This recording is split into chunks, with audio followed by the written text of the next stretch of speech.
ముఖ్యమంత్రి రేవంత్ రెడ్డి భవన నిర్మాణ కార్మికుల బీమా పెంచడం తమకెంతో సంతోషంగా ఉందని భవన నిర్మాణ కార్మికుల సంఘం జిల్లా అధ్యక్షులు శ్రీశైలం తెలిపారు. కార్మికుల హక్కుల కోసం గతంలో ధర్నాలు రాస్తారోకోలు చేశామని, ముఖ్యమంత్రికి మంత్రులకు కలిసి కార్మికుల సమస్యలు పరిష్కరించాలని కోరుతూ వినతి పత్రాలు అందజేసినట్లు తెలిపారు.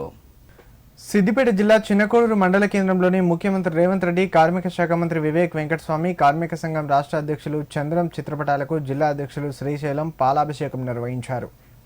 ఈ సందర్భంగా వారు మాట్లాడుతూ కాంగ్రెస్ ప్రభుత్వం 60 సంవత్సరాల పైబడిన కార్మికులందరికీ పెన్షన్ సదుపాయం కల్పించాలని కోరారు. అలాగే 14 రంగాల కార్మికులందరూ ఐక్యంగా ఉండాలని, ఐక్యంగా ఉంటేనే హక్కులు సాధించుకోవచ్చని తెలిపారు. కాంగ్రెస్ ప్రభుత్వం భవన నిర్మాణ కార్మికులకు బీమా పెంచడం తమకెంతో సంతోషంగా ఉందని తెలిపారు. ఈ సందర్భంగా ముఖ్యమంత్రి సీఎం రేవంత్కు, కార్మిక శాఖ మంత్రికి, రాష్ట్ర అధ్యక్షులకు ప్రత్యేకంగా ధన్యవాదాలు తెలిపారు. కార్యక్రమంలో మండల అధ్యక్షులు చెరుకు నారాయణ, ఉపాధ్యక్షులు ఐలయ్య, పలువురు కార్మిక సంఘం నాయకులు పాల్గొన్నారు.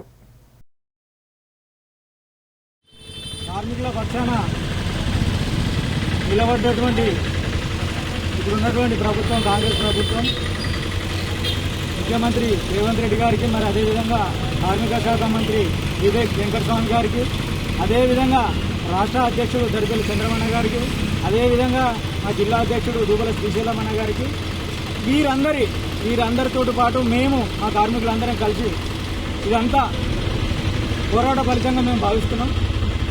ఇప్పటికీ 6 లక్షలు ఉన్నదాన్ని 10 లక్షలు, 1,30,000 ఉన్నదాన్ని 2 లక్షలు చేసినందుకు అందరం సంతోషకరంగా ఈరోజు పాలాభిషేకం చేయడం జరుగుతుంది. ఇంకా ఇప్పటికీ ఇవి చేసినప్పటికీ కూడా కార్మికులకు అనేకమైనటువంటి బాధలు ఉన్నాయి. దయచూపి ఏ ప్రభుత్వాలైనా మాకు సంక్షేమ పథకాలు అన్నీ అందించే విధంగా తోడ్పడాలని కోరుకుంటున్నాం. రాష్ట్రంలో ఉన్నటువంటి భవన నిర్మాణ కార్మికుల పట్ల రాష్ట్ర ప్రభుత్వం మంచి నిర్ణయం తీసుకుంది.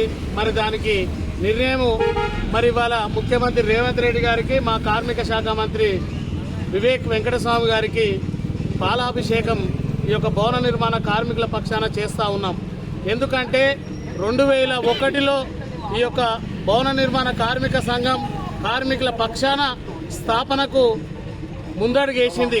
మరి రెక్కాడితే డొక్కాడని భవన నిర్మాణ కార్మికులకు ఇవాళ 6,30,000 ఉన్నది, 10,30,000 ప్రమాదవశాత్తు చేయడం చాలా సంతోషం వ్యక్తం చేస్తున్నాం. రాష్ట్ర వ్యాప్తంగా ఉన్నటువంటి భవన నిర్మాణ కార్మికులకు ఇదొక మంచి సంతోషకరమైనటువంటి విషయం. కావున మరి ఇంకా కింది స్థాయిలో ఉన్నటువంటి భవన నిర్మాణ కార్మికులకు ఏఎల్ఓ ఆఫీసులలో అయితేనేమి, మీ సేవలలో అయితేనేమి, ఈ తక్షణమే వాళ్ళు చేసుకున్నటువంటి క్లెయిమ్స్ వెంటనే జరగాలి అని చెప్పి ఈ యొక్క ప్రభుత్వం కూడా కింది స్థాయిలో ఉన్నటువంటి పెద్దలు కూడా ఈ యొక్క ఏఎల్ఓ ఆఫీసులల్లో, ఈ మీ సేవలల్లో అవిటిని కూడా తొందరగా అయ్యేటట్టుగా చూడాలి.